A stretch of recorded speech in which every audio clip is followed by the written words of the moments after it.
그와 같이 되기를 바라는 마음으로 시작하겠습니다. 설교로 하나 되는 시간 CBS 올포원 진행을 맡은 아나운서 장주희입니다.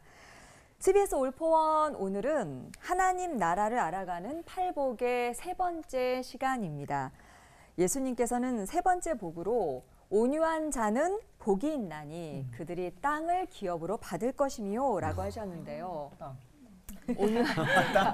온유한 자가 받는 땅은 과연 무엇일까요? 그 전에 우리는 과연 온유한 자인가? 이거부터 좀 체크를 해봐야 될 것 같은데요. 우리의 온유 지수를 한번 헤아려 볼까 합니다. 이 전도사님은 언제나 온유한 표정이셔서 맞아요. 네, 정말 근데 저는 반전이 있는 인물 같고요. 네. 근데 온유라는 정의를 제가 들었는데 좀 의아하기도 했고 온유라는 것이 야생마 같은 거친 그런 그것을 이렇게 길들여진 그 상태를 말한다라는 걸 제가 들었는데 그걸 들으면 좀 어떻게 보면 좀 저도 가능성이 있는가 싶긴 한데요. 제 안에 솔직히 야생마가 좀 많습니다. 아직도 많습니다. 반전이네요. 아직도 많아요. 막 튀어나와서 네. 제가 나오지 말라고 하는데 네. 그래서 경마장이네. 날뛸 때도 찾고 네, 그렇군요. 네. 네, 저도 이 야생마들이 제 안에 있는 야생마들이 오은 씨도 말을 잘 들을 때가 없으실 있는데, 것 같아요. 네. 근데 이게 잠잠하지 않을 때가 있어요. 네. 이게 생각해 보면 말을 잘 들을 때는 당근 먹었을 때더라고요.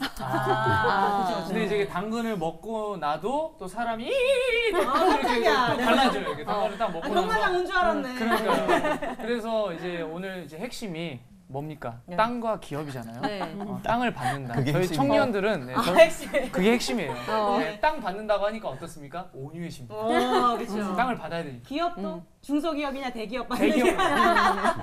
네. 네, 근데 사랑은 온유하며라는 구절도 이렇게 있잖아요. 네. 보면 우리가 온유를 배우면 사랑도 얻죠, 땅도 얻죠, 기업도 얻죠. 네. 이렇게 복 있는 사람이 될 텐데 어디서 어떻게 배워야 될지 모르겠어가지고 아니 온유 배우는 학교가 있으면 좀 네. 거기 다니고 싶어요. 맞아. 네. 네. 올포원이 그래서 오늘 학교가 되어드리도록 하겠습니다. 아, 저희를 지도해 주실 귀한 선생님 세 분을 모셨어요. 이야. 고명진 목사님, 박성민 목사님, 이상감 목사님이 오늘 저희의 좋은 선생님이 되어 주실 텐데요. 먼저 고명진 목사님의 설교부터 청해 듣도록 하겠습니다.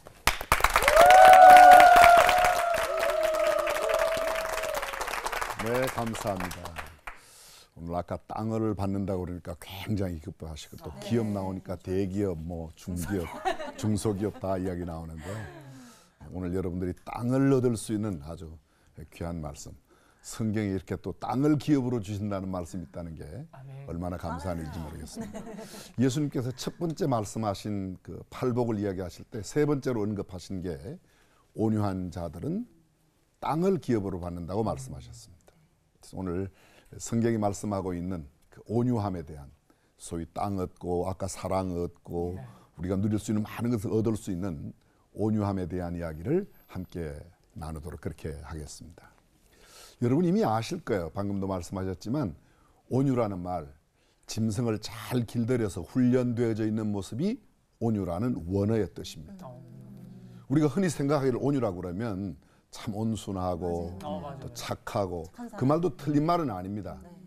그러나 원어의 의미는 본래는 그렇지 않던 사람들이 하나님의 방법에 의해서 하나님의 여러 손의 과정을 통해서 잘 훈련되고 세련되게 성숙한 모습, 그것이 바로 온유라는 말의 뜻입니다.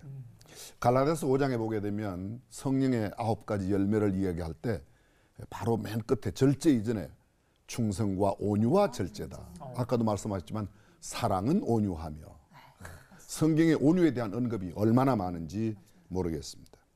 근데 이 온유의 이야기를 한다면 빼놓을 수 없이 우리가 생각하는 사람이 구약 성경 민수기 말씀 가운데 있는 모세를 이야기합니다. 성경은 이렇게 말합니다. 이 세상 어떤 모든 사람들보다도 가장 온유한 사람이 모세였다고 그렇게 말합니다. 근데 여러분 우리가 생각할 때 모세가 온유한 사람으로 느껴져요? 전혀 그렇지 않습니다. 모세는 태생 자체가 노예의 아들로 태어납니다.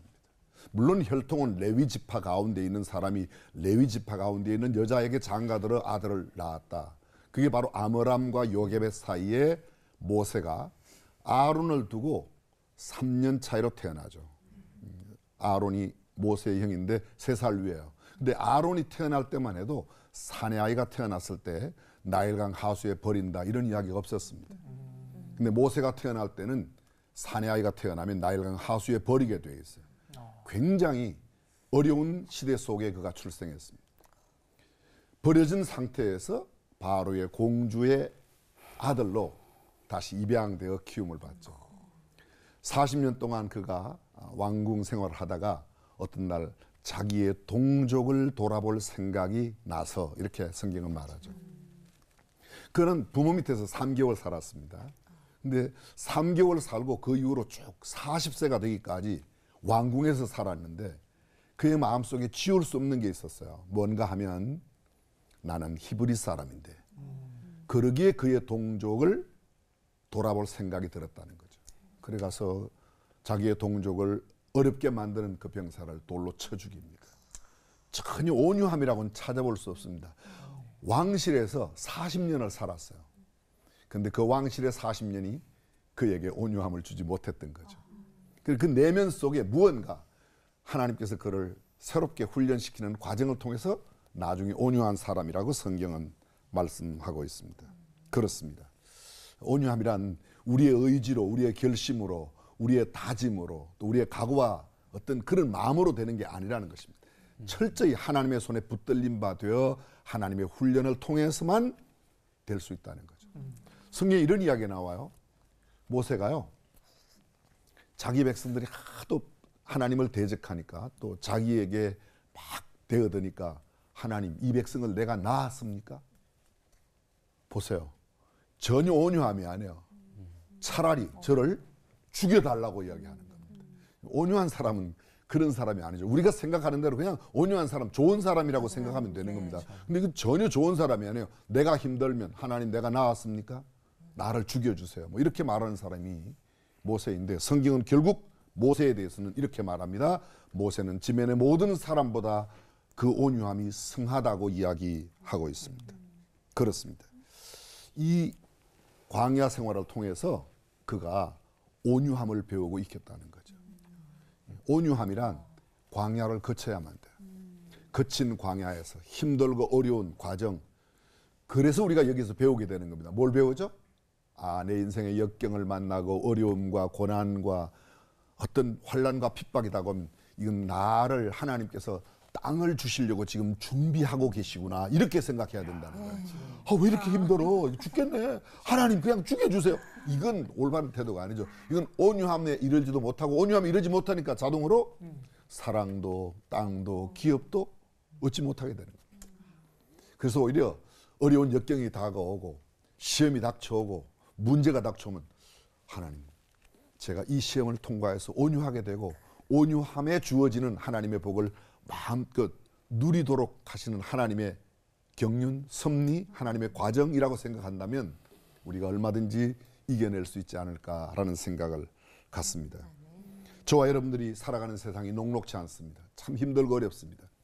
온유함이란 바로 이런 어려운 과정을 통해서 만들어진다고 생각할 때 오히려 순탄한 길보다 역경이, 어려움이 우리에게 더 복일 수 있음을 우리는 기억해야 될 것입니다. 저와 여러분들이 주어지는 역경, 환난, 어려움 속에서도 우리가 온유함을 배워 하나님의 복을 마음껏 누리는 귀한 하나님의 사람들이 되시기를 주님의 이름으로 축복합니다. 기도하겠습니다.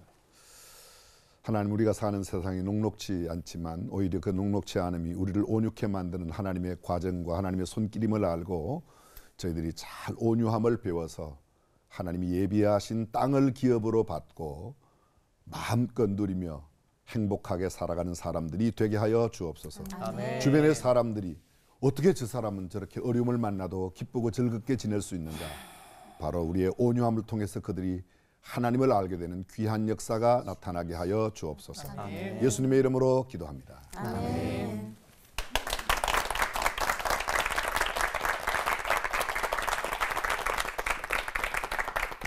요즘 우리가 살고 있는 세상을 보면서 한마디로 분노 사회다.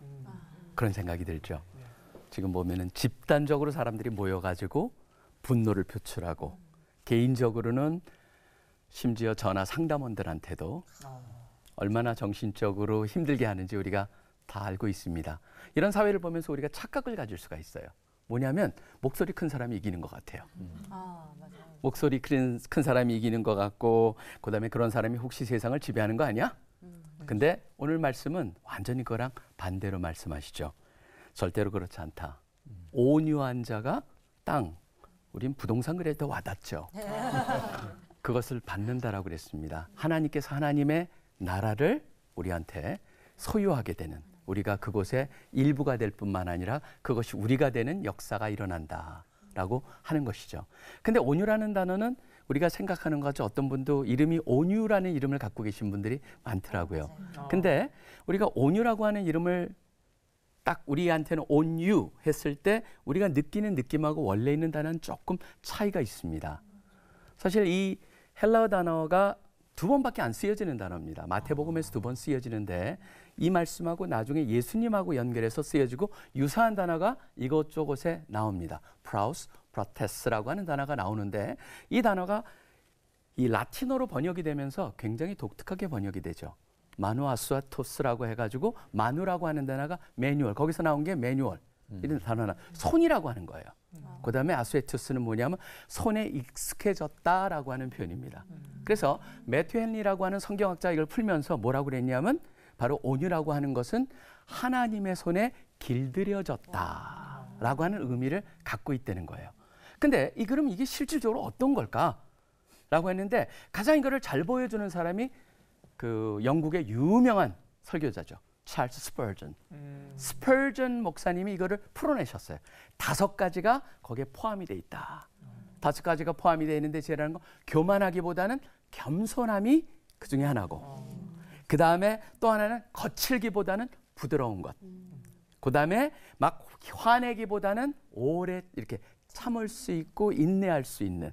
그 다음에 보복하기보다는 용서해주고 자기가 지금 일어나고 있는 상황 속에서 불만을 가지고 이것을 향해서 어떻게 해야지 야망을 가지기보다는 자족할 줄 아는 그 5가지를 포함한 것이 온유다라고 그렇게 얘기를 했어요. 자, 그렇게 생각해 본다면 우리를 한번 평가해 보죠. 몇 점 맞으실 것 같아요? 솔직히 말해서 저는 기준이 어딘지 모르지만 아마 미달되지 않을까라는 생각을 해봅니다.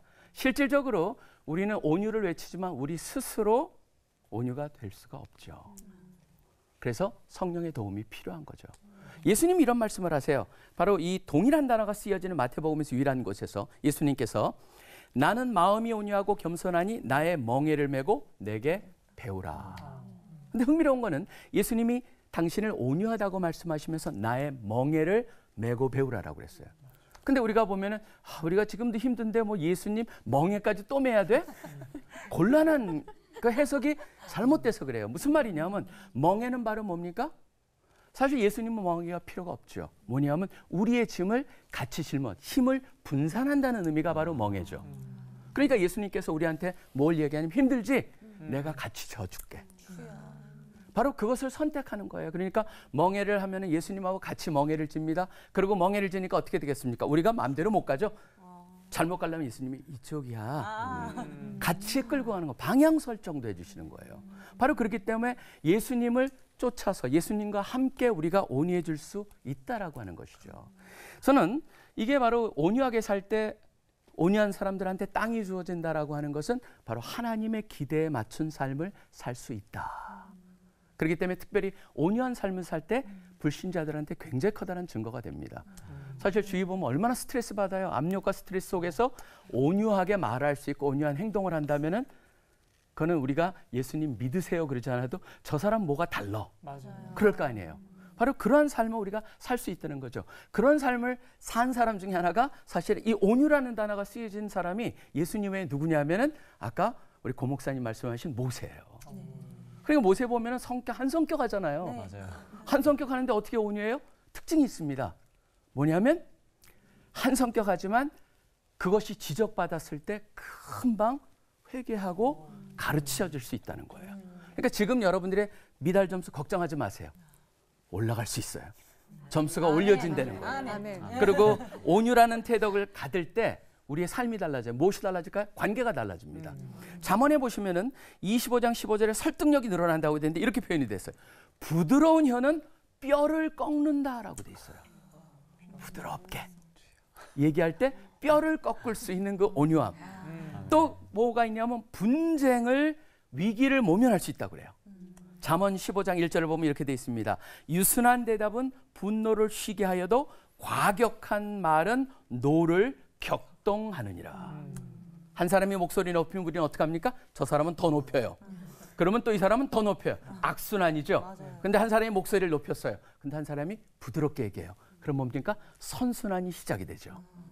결국은 저는 이렇게 생각을 합니다. 유순한 말은 분노를 억제할 뿐만 아니라 시한폭탄이 제거가 되고 그 다음에 잘못될 수 있는 것에 해독제 역할을 한다. 결국 유순함, 온유함, 말과 행동은 상대방을 무장해제시켜버립니다. 그렇기 때문에 저는 지금 이 세상을 보면은 온통 분노 사회지만 분노가 주관하고 목소리 큰 사람이 이기는 것 같지만 절대 그렇지 않습니다. 우리가 그것 속에서 무심코 세상이 하는 대로 쫓아가면은 그 속에 말려드는 것이죠. 그 안에서 진정한 승리자는 누굽니까? 온유하게 예수님 말씀대로 살아갈 때 하나님께서 기뻐하시는 건 열매를 맺고 우리가 부동산 얻을 겁니다. 기도하겠습니다. 하나님 감사합니다. 우리를 예수 그리스도의 제자로 불러주시고 하나님의 백성으로 이 세상에서 예수님을 닮아서 예수님의 도움받고 온유한 삶을 살라고 말씀하여 주시니 감사합니다. 아멘. 그렇게 살기를 소원합니다. 모든 게 더 예수 그리스도 이름으로 간절히 기도합니다. 아멘.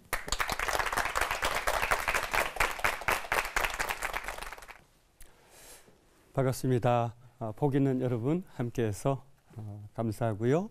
저는 이 시간 온유 한자에 대해서 나누고자 하는데요.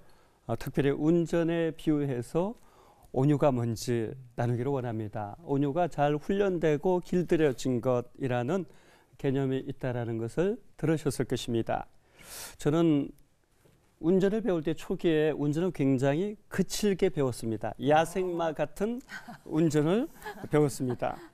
그러다 보니까 제가 운전대만 잡으면 제 안에 야생마가 살아나고 성령께서 떠나시는 경험이 속출했습니다. 그래서 청년들을 차에 태우고 다닐 때 청년들이 종종 저에게 이렇게 얘기했습니다. 목사님 차를 타면 놀이동산 온 것 같아요. 88열차 탄 것 같아요. 바이킹 탄 것 같아요. 굉장히 의미심장한 이야기죠. 그런데 문제는 결혼을 하고 나서였습니다. 아내가 제게 운전 습관을 고칠 것을 아주 강력하게 요청했습니다. 제 차에 타면 너무 무섭다라는 것입니다. 청년들은 놀이동산 같았는데 아내는 무섭다라고 했습니다. 그리고 목사가 카레이스도 아닌데 왜 이렇게 거칠게 운전을 하느냐. 계속해서 목회를 하려면 운전 습관 먼저 고쳐라. 이렇게 이야기를 했습니다. 저는 그 말이 일리가 있다고 생각했습니다. 의지적으로 고치려고 수없이 노력했습니다. 잘 됐을까요? 안 됐어요. 어떻게 그렇게 잘하세요? 잘 되지 않는 거예요. 처음에는 부드럽게 운전해야지 하고 가다 보면 다시 어느 순간 야생마로 바뀌어 있습니다.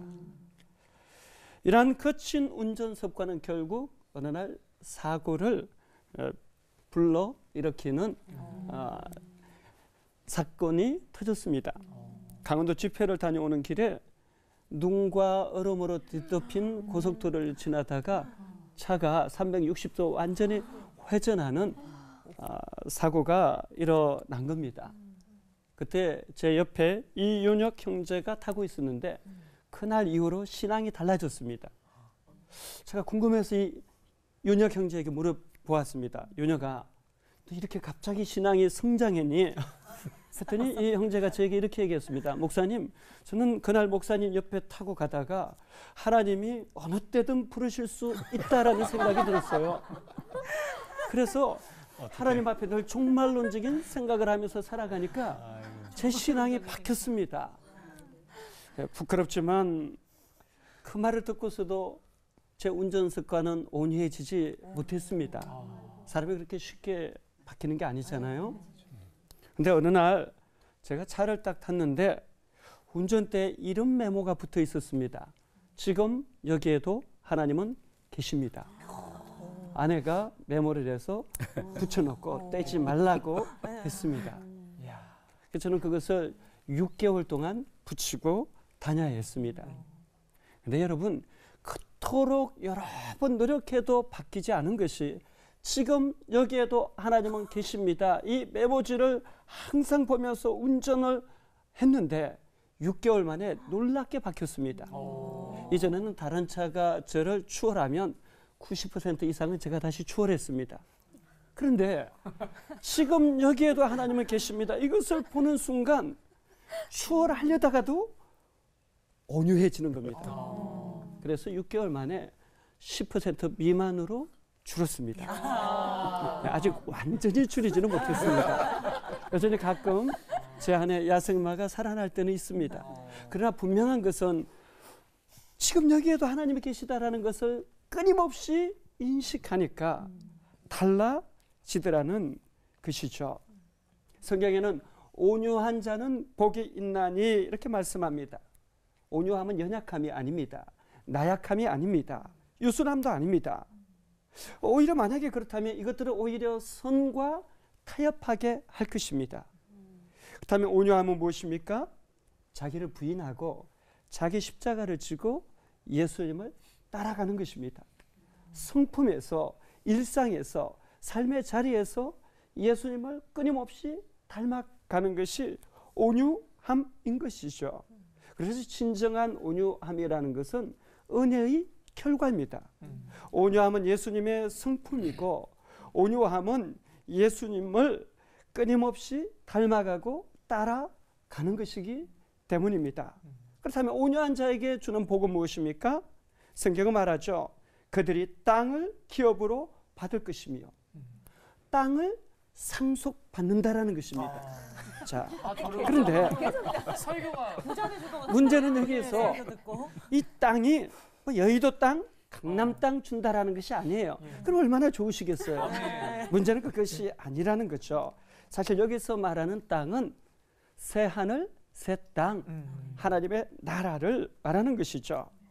이 새 땅은 예수님과 동행하면서 예수님의 성품을 닮아가는 자들에게 주어진다라는 것입니다. 서울에 한 부자가 자녀들에게 말합니다. 너희들 나에게 효도하는 순으로 서울에 있는 땅을 10,000평, 100,000평, 100,000평 각각 주겠다. 어떤 일이 일어날까요? 여러분이 상상하는 그대로입니다. 그런데 하나님께서 우리에게 말씀합니다. 너희가 온유하다면 내가 너에게 새 땅을 주겠다. 그 새 땅은 이 세상에 속한 땅이 아니요. 영원히 쇠하지 않는 땅이다. 그것을 너희에게 영원히 주겠다라고 말씀하시는 거예요. 그 약속을 정말 믿는다면 어떤 일이 일어나겠습니까? 우리는 온유해질 수밖에 없을 것입니다. 왜냐하면 하나님의 실제를 믿기 때문에 지금 여기에서 하나님이 나와 함께 하신다라고 확신하기 때문입니다.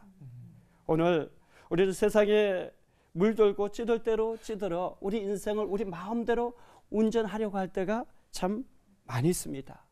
우리는 오늘 이 시대에 온유해지고자 한다면 이것을 꼭 기억해야 할 것입니다. 지금 여기에도 하나님은 계십니다. 새 하늘과 새 땅에 참여하기를 원하십니까?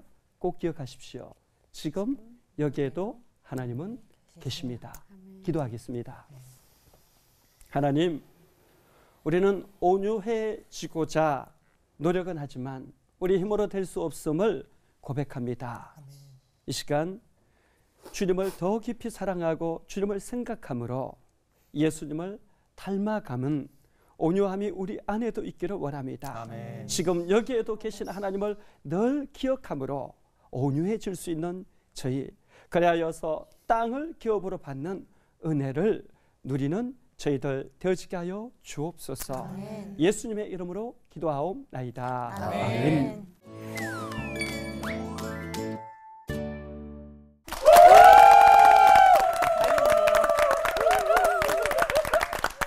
온유한 자란 온유하고 겸손한 예수님의 성품을 닮은 사람이고 우리의 의지대로 되는 것이 아니라 성령님의 도움을 받아야 한다라는 말씀을 들었습니다.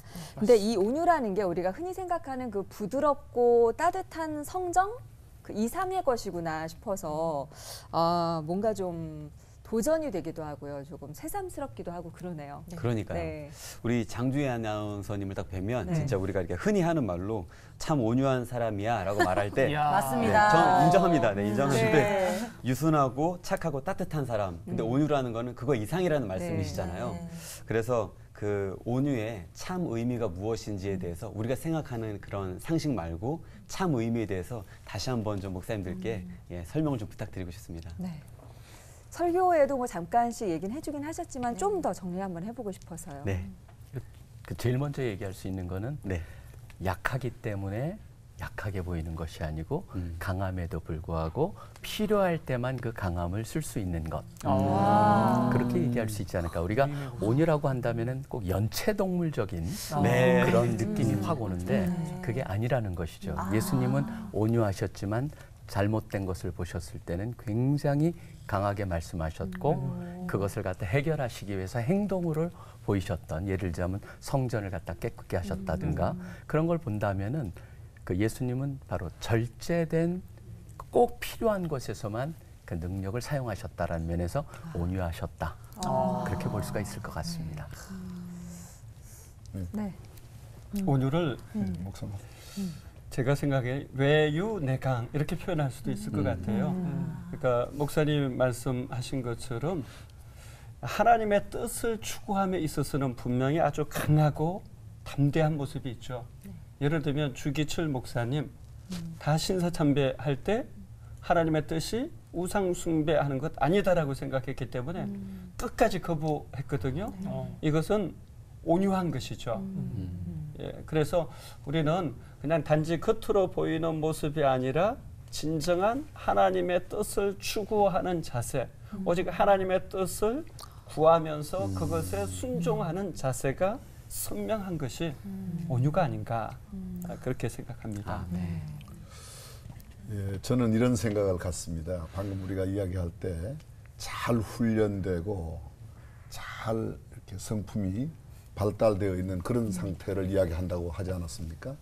그렇다면 오히려 야성미가 더 강한 말을 잘 훈련해야 준마가 되고 명마가 되고 우승마가 되지. 날 때부터 보통 뭐 평범한 말이 준마가 될 수 없죠. 오히려 야성미가 더 강하고 남들 보기엔 더 거친 것 같지만 그런 말들을 가지고 와서 하나님의 손에 의해서 훈련이 잘 되면 오히려 모세와 같이 더 거칠었던 사람들이 나는 오히려 훨씬 더 성품이 더 힘들고 어려운데 하나님의 손에 의해서 성경에 보면 모세가 이제 온유한 사람으로 대표적인 인물로 아까 말씀드렸는데요.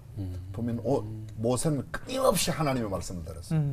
여러분 성경에 이 구절이 제일 많이 나오는 구절이에요. 여호와께서 모세에게 일러 가라사대. 개역 성경에. 지금 개역 개정판에는 여호와께서 모세에게 이르시되 이렇게 되어 있는데 이 구절이요. 무려 104번인가 나옵니다. 모세는 끊임없이 하나님의 말씀을 듣고 자기의 거친 하나님의 말씀과 다른 부분들을 이렇게 굉장히 바꾸어서 들으면 그대로 금방 아까 우리 박수미 목사님 말씀하실 때 하나님 말씀 들으면 그게 금방 그대로 바뀌고 훈련된 모습 그것이 아마 온유가 아닐까. 그렇기 때문에 온유해졌다가도 또 아니었다가도 이렇게 왔다 갔다 할 수 있겠지만 우리가 계속 노력해야 되는 그런 상황이겠네요. 네. 네. 온유에 대해서 생각하면 약간 물렁물렁하고 착한 사람 맞아. 이렇게 생각했던 네. 것을 조금 오해를 깨게 되는데요.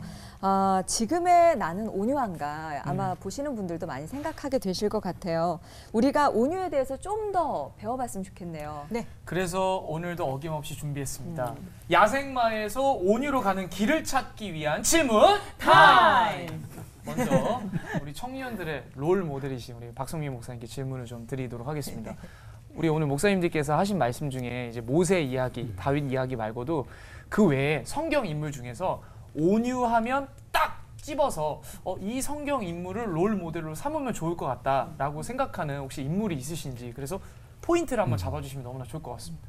사실은 여러 사람을 생각해 볼 수가 있을 것 같아요. 온유란 단어가 그 사람한테 딱 쓰여지진 않았지만 굉장히 억울한 일을 많이 당했지만 그때 그 억울함을 막 거기에서 저항하고 그렇기보다는 그걸 잘 받아주면서 최선을 다해가지고 궁극적으로 총리까지 된 요셉을 생각을 해요.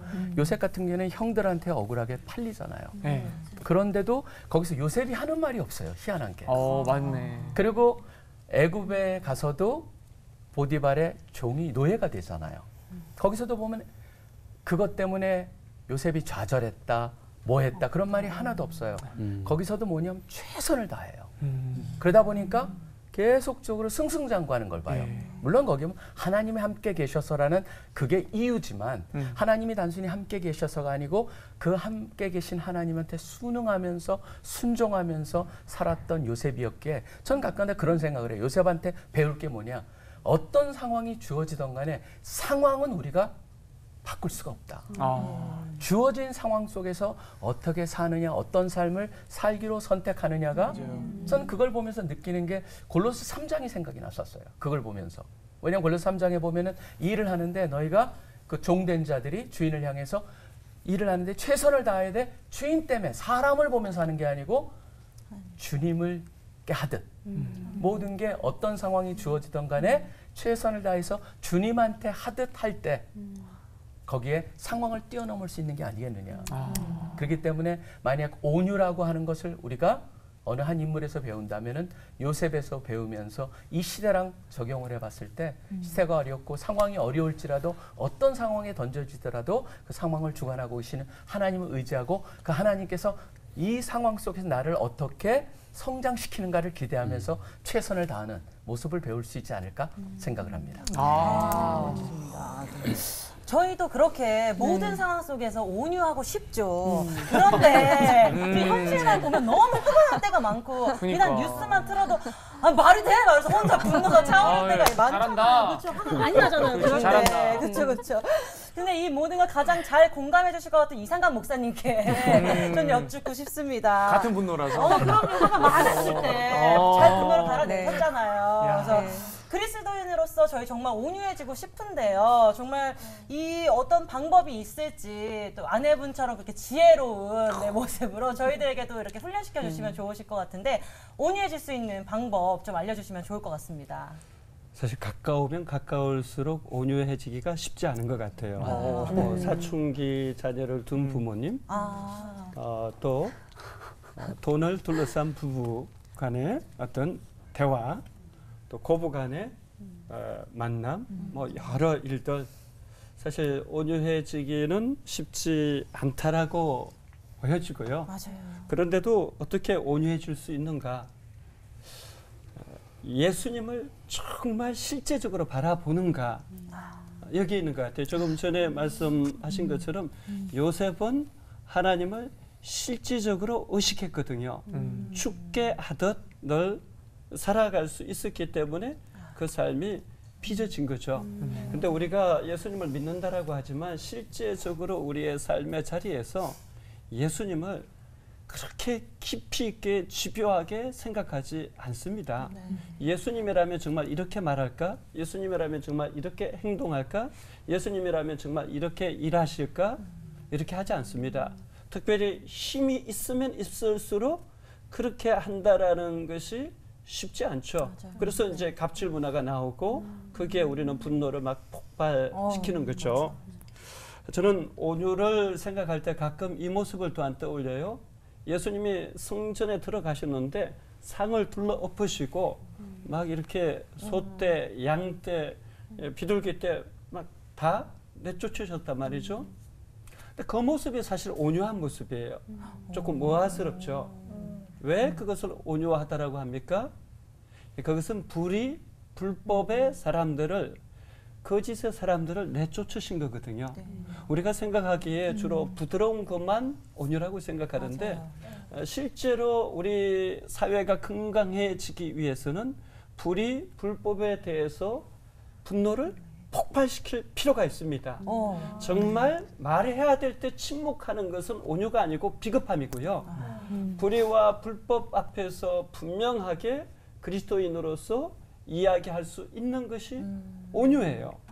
어떻게 보면 오늘날 우리 기독교가 그 면에 있어서는 균형을 상실한 감이 있습니다. 우리는 너무 부드러운 것만 생각한 나머지 사회를 건강하게 만드는 예수님의 성전 정화와 같은 그러한 온유함을 우리는 조금 더 배운다라면 좋고요. 끝으로는 결국 내 힘과 내 지혜와 내 능력으로 온유해질 수 없습니다. 결국은 예수님이라면 어떻게 하셨을까를 끊임없이 나의 일상과 일터로 연결하는 수밖에 없고요. 우리 친밀한 가족 관계 속에서 가까운 사람들과의 관계 속에서 예수님이라면 어떻게 하셨을까를 끊임없이 반복하는 게 결국 온유해질 수 있는 키가 아닌가 생각됩니다. 목사님 말씀을 듣고 고명지 목사님께 네. 저 땅 좀 사주세요라고 하고 싶어요. 그냥 과감히 얘기하라고 하니까 이게 온유니까. 근데 마음은 그렇지만 그래도 이렇게 적용을 그렇게? 네, 그렇게 갖다 붙인다고요? 네. 본인이 하고 싶은 말만 하는 건 원래가 아니라는데. 네, 그래서 아무튼 이렇게 해가지고 저는 이제 땅 얘기하니까 약간 역세권만 생각을 하고 있어요. 그러다 보니까 대체 성경에 나와 있는 네. 새 하늘과 새 땅, 네. 그거 지금 받을 수 있나요, 목사님? 어떻게? 아니 궁금해서. 성경에 나오는 새 하늘과 새 땅은 성경에 나오는 새 하늘 새 땅이 주어질 때 받는 거고요. 여기에 말씀을 우리가 아까 박승민 목사님 말씀하실 때 그냥 단순하게 부동산이라고 말씀하지 않았습니까? 그런 개념이 있어요. 여기. 우리가 배경을 좀 알 필요가 있는데요. 예수님께서 제자들에게 이제 산 위에 올라가 앉으시고 제자들이 나왔을 때 입을 열어 가르쳐 가라사대 그리고 팔복을 시작하셨지 않습니까? 쉽게 말하면 이것은 예수님의 제자들에게 당시 사람들에게 유태인들에게 한 이야기예요. 폭넓게 보면 오늘 우리에게도 말씀하셨지만 그때 그들에게 말씀하셨습니다. 그때 그들이 어떤 상태에 있었어요? 로마의 식민자에 있었어요. 내 땅에 하나도 없어요. 그들의 조상들은요. 우리가 잘 알고 있는 믿음의 조상 아브라함부터 시작해서 그들의 가장 주된 업이 뭐였어요? 유목이었습니다. 유목 생활. 목축업이란 말이죠. 늘 옮겨 다니는 거예요. 근데 이 땅을 준다는 말은 정착의 개념이 있고 내 땅과 내 기업이 있다는 것은 나의 힘이 영향력을 끼친다는 거죠. 그래서 내가 온유하게 되면 내 영향력이 미치는 부분이 하나님께서 주시니까 그런 부분이 점점 넓어지겠죠. 그러니까 단순한 어떤 뭐 부동산 이런 개념 그것도 있고요. 그런 것도 있고 저는 그렇게 믿어요. 실제로. 근데 실제로 땅이 막 엄청나게 많은 그 대지주에게 땅 한 평 더 한다고 무슨 의미가 있겠어요. 맞아요. 그러나 내가 실제로 그런 부동산은 없어도 땅은 없어도 내 영향이 끼칠 수 있는 그런 영역이 넓어진다는 것은 매우 의미가 있다는 거예요. 누가 다스리는가 보세요. 누가 많은 영향력을 끼치는 거 보세요. 큰 소리 치는 사람 절대로 아닙니다. 끝에 점잖게 있다가 성경적으로 말하면 온유함을 드러내는 사람. 그들의 영향력이 그들의 땅, 그들의 기업. 그러니까 물론 당장에 땅 한 평 얻고 뭐 역세권 하나 얻는 거 그것도 하나님께서 주실 수가 있어요. 저는 그거 부인하지 않아요. 설령 그게 없다 하더라도 우리는 뭐예요? 우리의 거룩한 영향이 끼치는 기업을 얻는다. 그런 의미가 훨씬 더 우리에게 와닿지 않을까 생각합니다. 하나님께서 일을 믿고 맡기실 만한 사람이 되면 무언가 맡겨주시지 않을까 이런 믿음도 또 드는 것 같습니다. 하나님이 매 순간 우리와 동행하심을 믿고 있다면 우리가 정말 달라질 수밖에 없을 것 같은데요. 적어도 지금보다는 조금 온유 지수가 더 높아질 것 같다는 기대를 해보게 되는데 이 목사님들 경우에도 이 온유의 덕목에 굉장히 예민하실 것 같다는 생각이 들어요. 네, 그래서 목사님들은 스스로 생각하실 때 자신의 온유 점수가 어느 정도 되시는지 그리고 혹시 점수가 점수가 혹시 깎이셨다면 그 깎이신 이유와 또 그걸 만회하는 방법까지 좀 들으면 저희가 공부가 될 것 같아요. 네. 글쎄요. 제가 제 점수를 매긴다고 그러면 저는 굉장히 후하게 주고 싶은데 저를 제일 잘 아는 제 아내나 제 아이들이나 제 주변에 가까이 있는 사람들이 나에게 몇 점을 주느냐가 중요하지 또 한 걸음 더 나가서 하나님께서 나를 몇 점을 주시느냐가 중요하지 저 스스로 생각해 볼 때 저는 뭐 솔직하게 말했어요. 많이 주고 싶지만 저는 낙제점이라는 걸 잘 알고 있어요. 왜냐하면 제 아내에게도 그렇고 뭐 또 아니면 제 주변에 있는 사람들에게도 근데 그렇게 하지 않으려고 무지무지 노력은 하는데요. 참 잘 되지 않아요. 아까 말씀하셨던 것처럼 성령께서 내 안에 오셔서 이 모난 성품 또 야성미 강한 것들을 계속 기경하시고 새롭게 해주셔서 변화되지 않으면 점수를 아까 우리가 이런 문제를 미리 좀 이야기를 해봤어요. 제가 옆에 우리 박승민 목사님 보니까 박승민 목사님 저대로 95점이라고 그러더라고요. 그래서 제가 박 목사님은 98점 된다고. 저는 스스로 알기를 90점은 근처도 못 가고 200점 만점. 청점을. 네. 그렇게 점수가 내가 스스로 많이 주고 싶지 않은 그렇지 않다는 게 정직한 고백입니다. 네. 뭐 만회하는 방법이나 이런 얘기 또 해주시면 좋을 것 같아요. 스스로는 안 되는 것 같아요. 스스로는 제 힘과 노력으로 결심으로는 안 되는 것 같아요. 제가 아무리 아까 말씀하셨지만 뭐 예수님이라면 어떻게 할 것인가. 결국은 그때 내 상태거든요. 그래서 강권적인 성령의 역사, 하나님의 역사. 그래서 끊임없이 아까 말씀하신 대로 진짜 주님이라면 어떻게 할 것인가. 예수님 지금 예수님께서 저기 말씀하시는 게 뭐예요? 모세가 하나님의 말씀을 늘 사모하고 기다렸던 것처럼 모세는 승승장구했거든요. 모세가 하나님 말씀대로 했을 때 한 번도 거절하지 않았던. 그게 모세에게 말씀하신 대로 모세가 행하였던 때는 모세는 항상 100번 백전백승했어요. 그걸 보면 하나님의 말씀에 겸허히 무릎을 연하고 그 말씀에 순종하는 삶을 살아갈 때 온유함이 점점 이렇게 체득되지 않을까. 네. 98점 받으셨는데.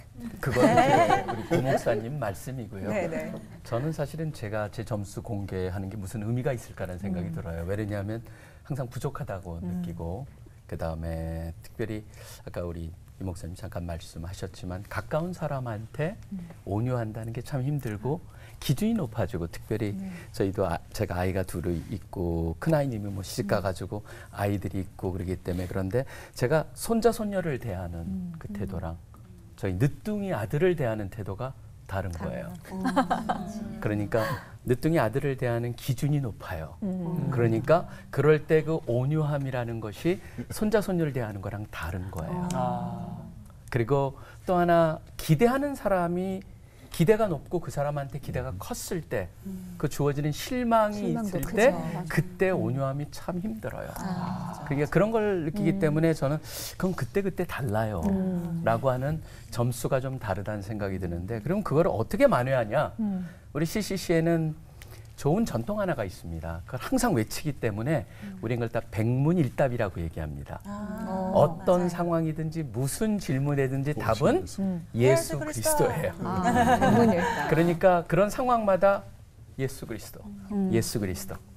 그거를 외치게 되면 예수님의 이름을 부르는 자는 구원을 얻는 게 당연한데 우리 구원을 얻은 사람들한테는 그 이름을 부를 때 이상하게 묘하게 힘이 생기고 그 다음에 좌절된 데서도 힘이 생길 뿐만 아니라 그 다음에 내가 화가 났을지라도 거기서 반대쪽으로 내 마음이 움직이는 것을 경험을 해요. 그렇기 때문에 예수 그리스도라고 외치면서 그때 그 모든 것을 이겨내려고 화가 확 올라가도 예수 그리스도 그러면은 갑자기 화가 가라앉아요. 예수 그리스도. 네. 이 목사님. 저는 같이 대기실에 있으면서 네. 두 분이 95점, 98점 주시는 거 보고 속으로 굉장히 부러웠거든요. 나도 저분들의 나이가 됐을 때 그 점수를 받을 수 있을까? 왜냐하면 저는 스스로 70점 정도 문제점 간신히 면한 점수를 여기 적어놨었기 때문에 속으로 굉장히 아주 감탄하고 있었습니다. 우리는 200점 기준을 200점이라는 것을 보고 저도 70점 줬었는데 기준을 200으로 올려달라고 했고요. 사실 저는 온유함에 대해서 운전으로 다시 비유를 이렇게 하자면 요즘은 저는 영업용 택시 들어오면 다 양보합니다. 또 스타렉스라든지 봉고라든지 트럭이라든지 생계를 위해서 일하시는 분은 중간에 얼마든지 끼워들어도 다 용서하고 다 받아들이고 오히려 멈췄다가 이렇게 들어오게 이렇게 하는데요. 그렇지 않은 경우도 있습니다. 고급 외제차 올 때는 그렇죠. 아까도 말씀하신 10%. 10%가 거의 그냥. 턱권 의식을 가지고 그냥 아무렇지도 않게 마구 끼어드는 정말 고급 외제차들 저는 끝까지 안 껴줍니다. 예수 그리스도. 그런데 저는 온유함의 개념이 안 끼워주는 것이 온유하다고 생각해요. 왜냐하면 불이 불법일 수 있잖아요. 맞아요. 또 무례한 차가 남들은 있어요. 오랜 시간 기다리는데 그렇죠. 내가 턱권 의식을 가지고 중간에 막 끼어드는 것은 그건 불리한 무례한 거거든요. 거죠. 대포차일 수도 있어요. 그리고 또 건널목에서 이렇게 신호 대기하고 있을 때 저는 뒤에서 아무리 빵빵거려도 옆으로 안 비켜줍니다. 웬만하면. 왜냐하면 비켜주면 옆으로 가면 그 건널목 침범하는 거잖아요. 그거 불법이거든요. 그러면 내가 끝까지 신호를 좀 기다렸다가 신호가 바뀌었을 때 가는 것이 그것이 온유라고 생각하는 거예요. 아니 이건 분명합니다. 그쵸, 그쵸. 왜냐하면 우리가 온유에 대한 개념이 잘못되어 있기 때문에 침묵하지 말아야 될 때는 오히려 침묵하고 침묵해야 될 때는 침묵하지 않는 것이 문제지 그것만 정확하게 잘 분별한다라면 좋을 것 같고요. 그러나 저의 점수는 여전히 70점 이상은 되지 못하는 것 같습니다. 네. 모든 면에 있어서 결국 우리가 온유해지기를 원한다라면 저는 제 경험상은 하나님의 임재의식 같아요.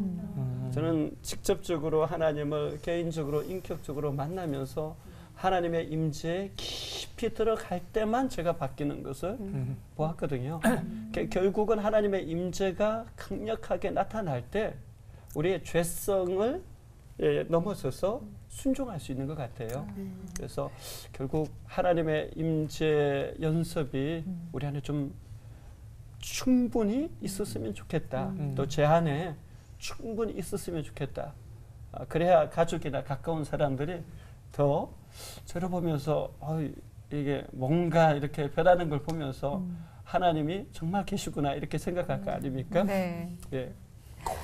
우리가 근데 어떤 과정 그 결과가 아니라 과정 중에 있다는 것에 좀 희망을 가져볼 필요가 있고요. 그리고 우리의 힘이 아니라 성령님께서 함께 하실 때 가능하다라는 것을 좀 가지면서 우리가 온유한 사람으로 변할 수 있는 희망을 좀 가져봤으면 좋겠습니다.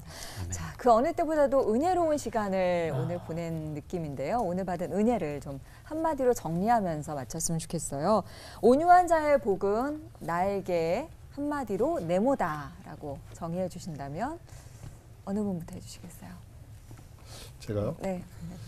저는 제가 흔들어야 할 깃발이라고 생각해요. 깃발이라고. 왜냐하면 온유에서 그 복을 좀 누려야 되는데 나만 아니라 모든 사람들이 특별히 이제 목사로서의 목회를 하면서 이렇게 온유한 자는 땅을 얻습니다.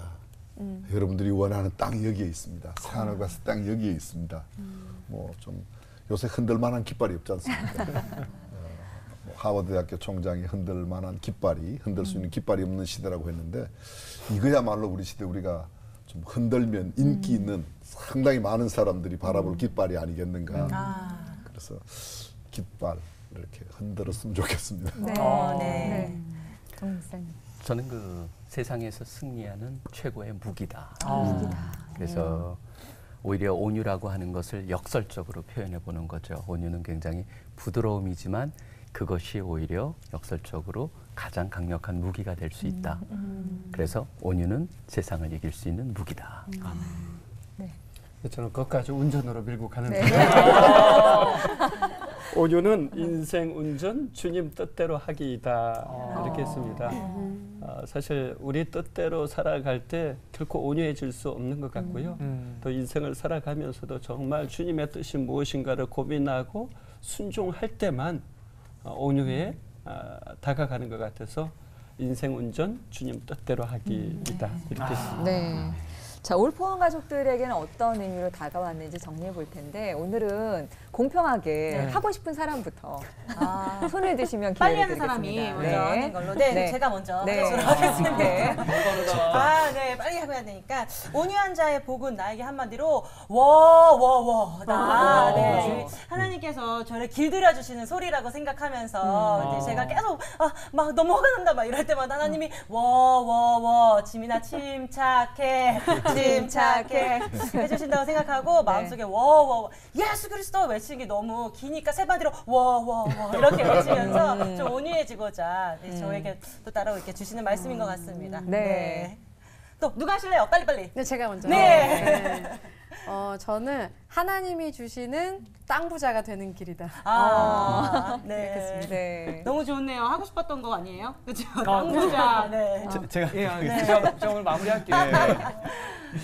저는 최종 목표다 이렇게 한번 생각해 봤고요. 네. 근데 예수님께서 우리를 작업하시잖아요. 그래서 주님의 그 예수 그리스도라는 장성한 분량까지 자라나가는 우리의 과정, 아까 말씀하신 대로 목표를 두는 최종 목표다 이렇게 했습니다. 네. 자, 마무리. 마무리하겠습니다. 네. 온유한 자의 복은 우리 CBS 올포원을 보시는 모든 시청자분들에게 있다. 깔끔하게. 네.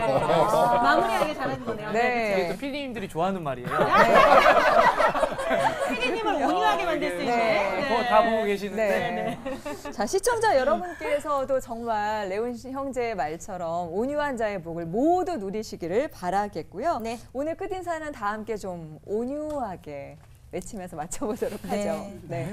온유한 자가 누리는 복으로 하나 되는 시간. 올포원.